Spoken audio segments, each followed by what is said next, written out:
Hello students. आज के lecture में हम स्टार्ट करेंगे लास्ट लेक्चर से। लास्ट लेक्चर में हमने डिस्कस की थी 3 मैक्सवेल इक्वेशन। तो आज के लेक्चर में हम डिस्कस करेंगे फोर्थ मैक्सवेल इक्वेशन का प्रूफ। तो फोर्थ मैक्सवेल इक्वेशन हमारे पास क्या होती है, del cross B is equal to mu naught J plus D D by D और del cross H is equal to J plus D D by D T. तो दी जो इक्वेशन है वो क्या रिप्रेजेंट करती है, modified ampere's circular law as modified by Maxwell. तो मैक्सवेल ने एक टर्म इंट्रोड्यूस की थी एक्स्ट्रा, जिसे जो हमारे पास जो इक्वेशन आती है ओरिजिनली वो आती है del cross B is equal to mu naught J. तो मैक्सवेल ने ये इक्वेशन मॉडिफाई करके एक एक्स्ट्रा टर्म इंट्रोड्यूस की थी जिसको हम कहते हैं म्यू नॉट जे प्लस जे प्राइम। तो जे प्राइम हमारे पास क्या होता है, डिस्प्लेसमेंट करंट। तो वही हम कह रहे हैं कि this equation represent the modified ampere circular law as modified by Maxwell on the basis of concept of displacement current. तो यही हम प्रूफ इसका आज देखेंगे। तो फ्रॉम एम्पेयर सर्कुलर लॉ हमारे पास क्या इक्वेशन होती है, B dot D L is equal to mu naught I. यह हमें एम्पेयर सर्कुलर लॉ से पता है। लेकिन अगर हम वैक्यूम या फ्री स्पेस में बात करें तो जो बी होता है वो किसके इक्वल होता है, म्यू नॉट एच। तो यहाँ पे बी की जगह हमने क्या पुट कर दिया, mu naught H dot D L is equal to mu naught I. तो म्यू नॉट से म्यू नॉट हमारे पास कैंसिल हो गया, हमारे पास क्या आ गया, H dot D L is equal to I. तो electric current I is given by the surface integral of current density J. Okay, current density क्या होती है, करंट पर यूनिट एरिया, ये हम पहले देख चुके हैं। तो I is equal to J dot D S. तो from equation 7th and 8th यहाँ पे हम I की वैल्यू पुट कर देंगे तो हमारे पास क्या आ जाएगा, H dot D L is equal to J dot D S. अब using Stokes theorem H dot D L को हम क्या लिख सकते हैं, del cross H dot D S. तो यहाँ पे हमने एच डॉट डी एल की जगह क्या लिख दिया, del cross H dot D S by applying Stokes theorem. तो is equal to J dot D S. तो अगर हम इन दोनों को कंपेयर करें तो हमारे पास क्या आ जाएगा, del cross H is equal to J vector. अब नाउ अगर हम इन दोनों का डाइवर्जेंस लें बोथ साइड्स पे तो क्या हो जाएगा, del dot del cross H is equal to del dot J. हमें पता है कि divergence of curl of vector is always zero. Divergence of curl हमेशा जीरो होता है। तो अगर डाइवर्जेंस ऑफ कर्ल जीरो होता है तो del dot del cross H क्या होगा, डाइवर्जेंस ऑफ कर्ल तो क्या होगा, जीरो। तो लेफ्ट हैंड साइड हमारे पास क्या आ गई, जीरो। तो left hand side must be equal to right hand side, तो राइट हैंड साइड भी किसके इक्वल आनी चाहिए, जीरो। तो डेल डॉट जे भी किसके इक्वल आना चाहिए, जीरो के। फिर आगे from equation of continuity, continuity equation आपको बताई थी। तो इक्वेशन ऑफ कंटिन्यूटी हमारे पास क्या होती है, del dot J plus D rho by D T is equal to zero. तो del dot J is equal to minus D rho by D T. तो ये क्या हो गया हमारे पास, equation of continuity, del dot J is equal to minus D rho by D T. तो अगर डेल डॉट से ज़ीरो है तो इसका मतलब है D rho by D T भी किसके इक्वल होना चाहिए, ज़ीरो के इक्वल। तो दिस इक्वेशन, अब D rho by D T अगर ज़ीरो है इट मीन्स कि जो करंट डेंसिटी है, चार्ज डेंसिटी है वो क्या नहीं, टाइम के साथ वेरी नहीं कर रही। जो चार्ज डेंसिटी है वो क्या है, कांस्टेंट, वो it is not changing with time. तो अगर टाइम के साथ चेंज नहीं हो रही है तो ये इक्वेशन है हमारे पास, कौन सी equation, del cross H J. जो ये इक्वेशन है वो सिर्फ किसके लिए वैलिड है, only valid for the steady state condition जिसमें रो क्या होगा, कांस्टेंट। स्टेडी स्टेट मतलब जो टाइम के साथ चेंज नहीं हो रही, उसी के लिए जो इक्वेशन है हमारे पास del cross H is equal to J, वो क्या होगी, वैलिड होगी। तो जो इक्वेशन नंबर 10 है हमारे पास, इक्वेशन नंबर 10, जो इक्वेशन नंबर हमारे पास जो 10 है वो क्या रिप्रेजेंट्स करें, only a steady state condition and for time dependent fields. तो जो इक्वेशन नंबर हमारे पास जो ये इक्वेशन नंबर है हमारे पास 9 है, तो it needs some modification.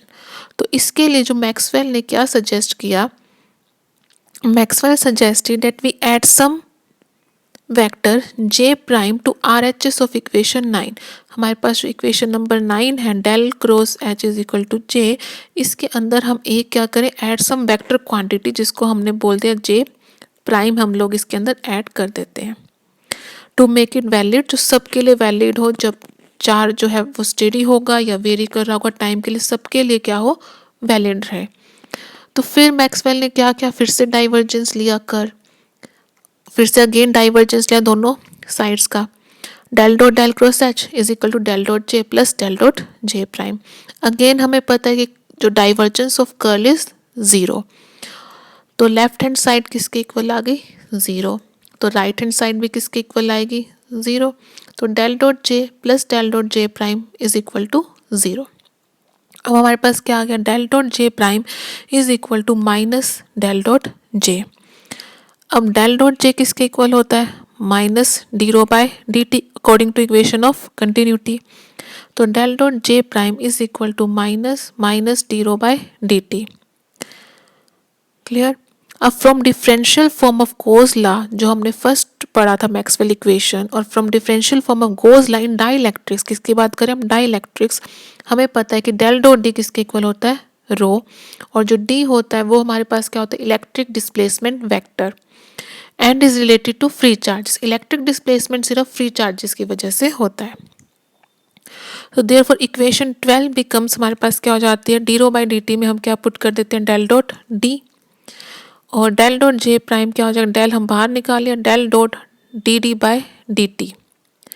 Again हमारे पास क्या आ जाएगा यहाँ पे, del dot J prime is equal to del dot D D by D T. As this equation is true at every point, तो इसको अगर हम इस दोनों को करेंगे तो डेल डेल हो गया इक्वल, तो J prime must be equal to D D by D T. तो यूजिंग इक्वेशन 13, अब हम इक्वेशन 13 को किस में यूज कर दोगे आप, using equation 13 in equation number, using equation 13 in equation, using in equation number 11।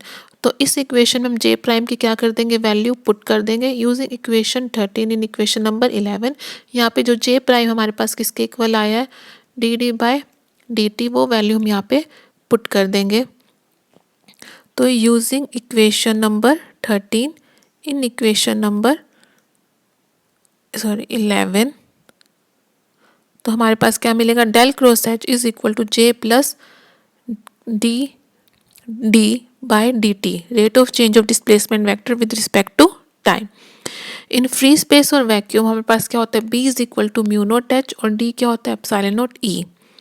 तो वैल्यू पुट कर देंगे यहाँ पे, तो हमारे पास क्या आ जाएगा, del cross P is equal to mu naught J plus epsilon naught D E by D T. तो ये हमारे पास क्या हो गई, फोर्थ मैक्सवेल इक्वेशन, जिसके अंदर जो डी है वो क्या, डिस्प्लेसमेंट वेक्टर। तो हमारे पास जो ये सेकंड टर्म है, जे किसके कारण आ रहा है, कंडक्शन करंट के कारण, और जो सेकंड टर्म आ रही है वो किसके कारण आ रही है, हमारे पास डिस्प्लेसमेंट करंट। इसको हम डिस्प्लेसमेंट करंट क्यों बोलते हैं, क्योंकि जो ये टर्म है करंट की वैल्यू वो किसके कारण आ रही है, due to the rate of change of displacement vector with time. क्योंकि जो ये सेकंड टर्म आई है वो किसके कारण आई है, rate of change of displacement with respect to time.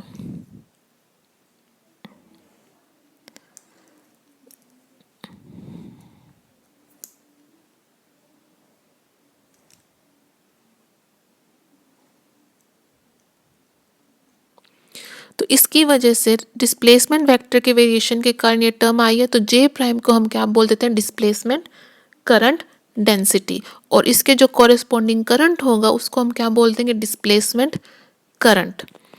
तो यहाँ पे जो हमारे पास जो सेकंड टर्म है, इस अगर इक्वेशन से हम देखें तो इस इक्वेशन से हमारे पास क्या आ रहा है कि अगर हमारी डी, अगर हम इलेक्ट्रिक फील्ड डी किसके इक्वल होता है, is equal to epsilon naught E. तो अगर इलेक्ट्रिक फील्ड किसी भी जगह पे चेंज हो रही है तो वहाँ पे क्या होगी, मैग्नेटिक फील्ड हमें हमेशा मिलेगी ही मिलेगी। तो फोर्थ मैक्सवेल इक्वेशन हमें क्या देता है कि अगर इलेक्ट्रिक फील्ड चेंज हो रही है टाइम के साथ तो हमें वहाँ पे क्या मिलेगी, मैग्नेटिक फील्ड। और थर्ड मैक्सवेल इक्वेशन हमारे पास क्या आई थी कि del cross E is equal to minus D B by D T. तो थर्ड मैक्सवेल इक्वेशन के अकॉर्डिंग क्या था कि अगर मैग्नेटिक फील्ड टाइम के साथ चेंज हो रही है तो हमें वहाँ पे क्या मिलेगी, इलेक्ट्रिक फील्ड मिलेगी ही मिलेगी। तो जो इलेक्ट्रिक फील्ड, अगर इलेक्ट्रिक फील्ड है टाइम के साथ चेंज हो रही है तो वह मैग्नेटिक फील्ड मिलेगी, अगर मैग्नेटिक फील्ड टाइम के साथ चेंज हो रही है तो वहाँ हमें क्या मिलेगी, इलेक्ट्रिक फील्ड।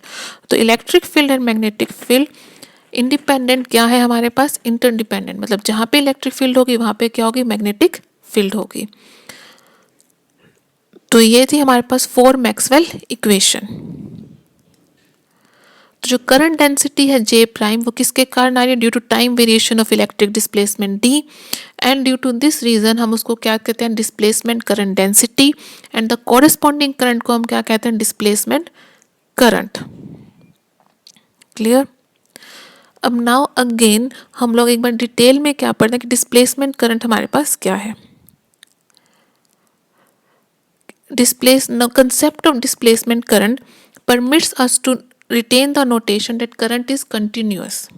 कि अगर हम स्टेडी कंडक्शन करंट फ्लो करें, स्टेडी का मतलब करंट जो टाइम के साथ चेंज नहीं हो रहा, टाइम के साथ करंट क्या है वो कांस्टेंट है, जैसे करंट टाइम ये हो गया steady state current. Variation current क्या होगा, आई टाइम, जैसे एसी करंट होता है तो एसी करंट क्या होता है हमारे पास टाइम के साथ चेंज करता है। क्लियर है। स्टेडी करंट मतलब डीसी करंट जो टाइम के साथ क्या है, कांस्टेंट। तो करंट हमेशा क्या रहना चाहिए, कंटिन्यूस। करंट कभी भी बीच में रुकना नहीं चाहिए। तो कंसेप्ट ऑफ जो डिस्प्लेसमेंट करंट है वो हमें रिटेन करता है, रिटेन द नोटेशन कि करंट हमेशा कंटिन्यूस रहता है। अ प्रिंसिपल कि well known for steady conduction current, जो हम स्टेडी कंडक्शन करंट के लिए पढ़ते हैं करंट कंटिन्यूस रहता है, वही डिस्प्लेसमेंट करंट का यूज़ करने के कारण हम लोग वेरिएबल करंट के लिए भी कह सकते हैं करंट हमेशा कंटिन्यूस रहता है। तो वो हम कैसे देखेंगे कि अगर हम in a parallel plate capacitor connected across a source of alternating EMF, a current I enters the positive plate and leaves the negative plate। तो अगर हमारे पास ये कैपेसिटर है, दिस लाइन और दिस, और हमारे पास इसको हमने किससे कनेक्ट किया, ऑल्टरनेटिंग ईएमएफ से। अब हमारे पास क्या है, इसमें से करंट आई एंटर कर रहा है और करंट आई क्या कर रहा है, लीव कर रहा है। तो ये कौन सा करंट हो गया, कंडक्शन करंट, जो सोर्स से निकल रहा है। पर इस जो कैपेसिटर के बीच में गैप है उनके बीच में तो करंट क्या नहीं रहेगा, फ्लो नहीं करेगा, करंट क्या नहीं है, कंटिन्यूस नहीं है। अक्रॉस द कैपेसिटर गैप, जो कैपेसिटर का गैप है वहाँ से करंट क्या नहीं कर रहा, फ्लो नहीं कर रहा। यहाँ पे करंट फ्लो कर रहा है, यहाँ कर रहा है, यहाँ फ्लो कर रहा है, पर across the gap there no actual charge, कोई भी एक्चुअल चार्ज क्या नहीं हो रहा, ट्रांसपोर्ट नहीं हो रहा। तो जो करंट है वो क्या नहीं रह रहा, कंटिन्यूस नहीं रह रहा। The conduction current in the circuit is not continuous across the gap between the plates as no actual charge is transported across the capacitor gap. The current cannot conduct long and will become zero when capacitor is fully charged। जब capacitor fully charge हो जाएगा तो कोई current flow नहीं करेगा और क्या हो जाएगा, करंट कंडक्शन करंट क्या हो जाएगा, जीरो। तो करंट हमेशा क्या रहना चाहिए, कंटिन्यूस। तो वहाँ पे हमारे पास क्या आता है, डिस्प्लेसमेंट करंट। मैक्सवेल ने क्या किया, अब यहाँ पे क्या हो रहा है, आपके पास इलेक्ट्रिक फील्ड चेंज हो रही है, टाइम करंट जो है वो वेरिएबल हो रहा है। पहले प्लस चार्ज आ रहा है इधर, फिर नेगेटिव चार्ज आ रहा है, इलेक्ट्रिक फील्ड की डायरेक्शन ये है। फिर करंट फिर से चेंज आ रहा है, नेगेटिव आ रहा है, पॉजिटिव आ रहा है, फिर इलेक्ट्रिक फील्ड की डायरेक्शन ये हो रही है। तो इलेक्ट्रिक फील्ड क्या हो रही है, जैसे जैसे करंट चेंज हो रहा है वैसे वैसे क्या हो रही है, इलेक्ट्रिक फील्ड भी जो डेवलप हो रही है बिटवीन द कैपेसिटर प्लेट्स के बीच में, जो इलेक्ट्रिक फील्ड डेवलप होगी, करंट क्या है, कांस्टेंट नहीं है, करंट क्या है, टाइम के साथ वेरी कर रहा है। तो जो इलेक्ट्रिक फील्ड डेवलप होगी between the parallel capacitor plates वो भी क्या होगी, चेंज होती रहेगी। अब हमने पीछे पढ़ा था कि अगर इलेक्ट्रिक फील्ड जो है टाइम के साथ चेंज हो रही है between the plates of conduction current inside the gap between the capacitor plates, तो हमें क्या मिलेगा, it give rise to induced magnetic field. अगर इलेक्ट्रिक फील्ड चेंज होती है तो वहाँ पे हमें क्या मिलता है, मैग्नेटिक फील्ड मिलेगा। फिर और हमें वहाँ और during this time the condenser is charge और डिस्चार्ज, इलेक्ट्रिक फील्ड के चेंज के कारण हमें क्या मिलता है, डिस्प्लेसमेंट करंट होगा आई prime in the gap produced हो जाएगा। तो गैप में इलेक्ट्रिक फील्ड चेंज हो रही है तो उसके कारण इंड्यूस्ड मैग्नेटिक फील्ड हो जाएगा, और इलेक्ट्रिक फील्ड चेंज के कारण हमने कहा था कि करंट फ्लो करता है जिसको हम कहते हैं डिस्प्लेसमेंट करंट। तो जो डिस्प्लेसमेंट करंट है वो एक्चुअल में कोई फ्लो नहीं कर रहा, वो किस वजह से हम लोग मान रहे हैं कि प्रोड्यूस्ड हो रहा है, कि जो करंट यहाँ पे कैपेसिटर के बीच में, अब यहाँ पे हम अगर देखें तो इस रीजन में हमें क्या होगा, कंडक्शन करंट है, पर इस रीजन में जो ये वाला रीजन है हमारे पास, दिस रीजन, इसके अंदर कोई भी करंट फ्लो नहीं कर रहा है, जो गैप है कैपेसिटर का, तो करंट कंटिन्यूस नहीं आ रहा है। लेकिन कैपेसिटर तो चार्ज हो रहा है, डिस्चार्ज हो रहा है। क्यों हो रहा है, क्योंकि किस वजह से हो रहा है, क्योंकि इलेक्ट्रिक फील्ड चार्ज तो फ्लो हो रहा है पर कोई एक्चुअल चार्ज फ्लो नहीं हो रहा है। क्यों हो रहा है चार्ज फ्लो, क्योंकि जब यहाँ पे इस प्लेट में चार्ज हो रहा है, इस प्लेट में चार्ज हो रहा है, तो यहाँ पे क्या रहा है, इलेक्ट्रिक फील्ड प्रोड्यूस्ड हो रही है। इलेक्ट्रिक फील्ड टाइम के साथ क्या हो रही है, चेंज हो रही है। तो जो चेंजिंग इलेक्ट्रिक फील्ड है वो टेक कर रही है प्लेस का किसका, conduction current inside the gap में। तो जो गैप में करंट फ्लो करना था उसकी जगह क्या हो रही है, इलेक्ट्रिक फील्ड, जो चेंजिंग इलेक्ट्रिक फील्ड है वो उसकी जगह ले रही है। तो जो इलेक्ट्रिक फील्ड चेंज हो रही है वो किसको राइज करेगी, हमें क्या देगी, इंड्यूस्ड मैग्नेटिक फील्ड। और जो ये जो ड्यूरिंग दिस टाइम जब कंडेंसर चार्ज या डिस्चार्ज होगा कैपेसिटर, तो डिस्प्लेसमेंट करंट जो फ्लो करेगा आई प्राइम, अभी डिस्प्लेसमेंट करंट किसकी वजह से है, change in electric field with respect to time, जो कि किसके बीच में हो रही है, कैपेसिटर गैप के बीच में जो इलेक्ट्रिक फील्ड हमारे पास चेंज हो रही है विद रिस्पेक्ट टू टाइम, उसको हमने क्या बोल दिया, उस करंट को हमने नाम दे दिया वैसे कि वो क्या हो रहा है, डिस्प्लेसमेंट करंट को राइज हो रही है। तो जो डिस्प्लेसमेंट करंट प्रोड्यूस्ड हो रहा है हमारे पास I prime in the gap can be shown to be exactly equal to the conduction current I in the lead wires and plates, कि आई प्राइम किसके इक्वल है, आई। तो इसका मतलब क्या है कि दे आर दस retaining the concept of continuity of the current, कि जो करंट था वो क्या है, कंटिन्यूस है, वो कंटिन्यूस अक्रॉस इसमें क्या कर रहा है, फ्लो कर रहा है। मतलब जो यहाँ पे आई था वो यहाँ पे आई था, और गैप में भी हमें कितना मिल रहा है करंट, आई प्राइम। जो I prime displacement current flow कर रहा था गैप के बीच में वो किसके इक्वल हो गया, कंडक्शन करंट के इक्वल। तो जो करंट है वो क्या है, कंटिन्यूस है। तो at any time, if at any time Q be the charge on the plates, Q क्या है, प्लेट्स जो कैपेसिटर की प्लेट्स है उस पर कितना चार्ज है, क्यू, और ए क्या है, एरिया। तो electric field E the gap between the plates कितनी होगी, electric field E is equal to क्या होता है, सिग्मा बाय ए होती है electric field between the plates. Sigma क्या होगी हमारे पास, क्यू बाय, सॉरी,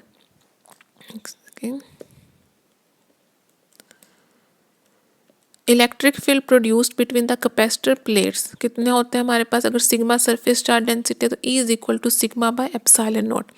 सिग्मा किसके इक्वल होता है, Q by A epsilon naught. तो क्या आ गया, E is equal to Q by epsilon naught A. Differentiating हम करेंगे तो डी बाई डी टी किसके इक्वल आ जाएगा, 1 by epsilon naught A D Q by D T. D Q by D T किसके इक्वल होता है, आई के इक्वल, तो 1 by epsilon naught A I. Displacement current density किसके इक्वल हो जाएगी, D D by D T. तो epsilon naught D by D T, D by D T की वैल्यू क्या है, 1 बाय एप्सिलॉन नॉट आई। इस एप्सिलॉन नॉट से epsilon naught cancel हो गया, जे प्राइम किसके इक्वल आ गया, आई बाय ए के इक्वल। अब displacement current I prime in the gap किसके इक्वल होगा, करंट डेंसिटी कितनी थी, जे प्राइम इंटू एरिया, तो वो किसके इक्वल आ गया, आई के इक्वल। तो डिस्प्लेसमेंट करंट किसके इक्वल हो गया, कंडक्शन करंट के equal. It means that the displacement current in the gap between the condenser plates and capacitor plates is identical with the conduction current in lead wires. This shows that the concept of displacement current satisfies the basic principle that current is continuous. Displacement current का use करने से हमें क्या मिल गया कि current हमेशा क्या रहता है, कंटिन्यूस रहता है। अगर आपके पास आता है कि मैक्सवेल लिखो, ड्राइव मैक्सवेल फोर्थ इक्वेशन, तो हम यहाँ तक करेंगे एग्जाम में प्रूफ। और अगर ये आता है कि derive Maxwell fourth equation and explain the concept of displacement current, तो आप ये एक तो मैक्सवेल फोर्थ इक्वेशन का प्रूफ करोगे और क्या करोगे, ये डिस्प्लेसमेंट करंट आर्टिकल। ओके, तो नेक्स्ट आर्टिकल है हमारे पास Maxwell equation in integral form. जो हमने four Maxwell equation differential form में लिखी थी, अब हम उसकी किस में डेरिवेशन करेंगे, इन इंटीग्रल फॉर्म। तो फ्रॉम मैक्सवेल फर्स्ट इक्वेशन हमारे पास क्या आता है, del dot D is equal to rho, ये आता है। अब हम इस इक्वेशन को क्या कर देंगे, हमें इंटीग्रल फॉर्म में चाहिए तो इंटीग्रेट कर दिया। तो integrating it over any volume V bounded by close surface S, integrating it over any volume V, तो ओवर एनी वॉल्यूम वी हमने इंटीग्रेट कर दिया तो क्या आ गया, V del dot D into D V rho D V. फिर using Gauss divergence theorem हमारे पास क्या हो जाएगा, del dot D D V is equal to D dot D S. तो इसको यहाँ पुट कर देंगे तो हमारे पास, और ऑल्सो हमारे पास क्या होता है, जो रो डी वी है वो किसके इक्वल होगा, क्यू के equal, where Q is free charge. तो इन दोनों को जब हम कंपेयर करेंगे, वैल्यू पुट कर देंगे यहाँ पे, तो हमारे पास क्या आ जाएगा, D dot D S is equal to Q. ये क्या हो गया हमारे पास, Maxwell first equation in integral form. अब मैक्सवेल सेकंड इक्वेशन हमारे पास क्या आती है डिफरेंशियल में, del dot B is equal to 0। इसको भी हम क्या कर देंगे, integrating it over a volume V bound by close surface S, तो क्या होगा, V del dot B D V is equal to 0। Using divergence theorem del dot B किसके इक्वल होता है, बी डॉट डी एस। तो again comparing this two equation, B dot D S is equal to 0। पास आता है Maxwell third equation को integral form में। तो मैक्सवेल थर्ड इक्वेशन हमारे पास होती है del cross E is equal to minus D B by D T. तो integrating it over a surface S bounded by closed curve C, तो क्या हो जाएगा, इंटीग्रेट करेंगे del cross E dot D S S minus D B by D T dot D S. तो using Stokes theorem हमारे पास क्या आ जाएगा, del cross E dot D S किसके इक्वल होगा, E dot D L. Therefore we have putting this value in the above equation, क्या हो जाएगा, E dot D L is equal to minus, E dot D L is equal to minus D B by D T dot D S. तो हमारे पास अब जो D B by D T है इसको हम क्या लिख देंगे, इंटीग्रेशन से बाहर। तो हमारे पास third Maxwell equation in integration form क्या आ जाएगी, E dot D L is equal to minus D D B by D T integration S B dot D S. तो from fourth Maxwell fourth equation क्या है हमारे पास, del cross H is equal to J plus D D by D T. Again integrating this equation over any surface S supported by closed path सी, तो integrate करेंगे हम S del cross H dot D S plus J plus D D by D T dot D S. तो but del cross H dot D S क्या होगा, is equal to H dot D L using Stokes theorem. तो again हमारे पास we have compare, इस value को हम यहाँ पे अबव इक्वेशन में पुट कर देंगे यहाँ पे। तो H dot D L is equal to J plus D D by D T dot D S. तो ये हमारे पास क्या आ गई, Maxwell fourth equation in integral form. तो ये थी हमारे पास four Maxwell equation in differential form और इंटीग्रल फॉर्म। तो नेक्स्ट लेक्चर में हम देखेंगे बाउंड्री कंडीशंस निकालेंगे। तो उसके लिए आप सबसे पहले मैक्सवेल इक्वेशंस को आपको ध्यान रखना है कि हमारे पास जो four Maxwell equation differential form में वो कौन कौन सी है। फर्स्ट होती है हमारे पास del dot D is equal to rho और del dot E is equal to rho by epsilon naught. Second Maxwell equation कौन सी है, del dot P is equal to 0। Third Maxwell equation कौन सी है, del cross E is equal to minus D B by D T. And fourth Maxwell equation कौन सी है, del cross H is equal to J plus D D by D T. तो ये four Maxwell equation आपको याद होनी चाहिए।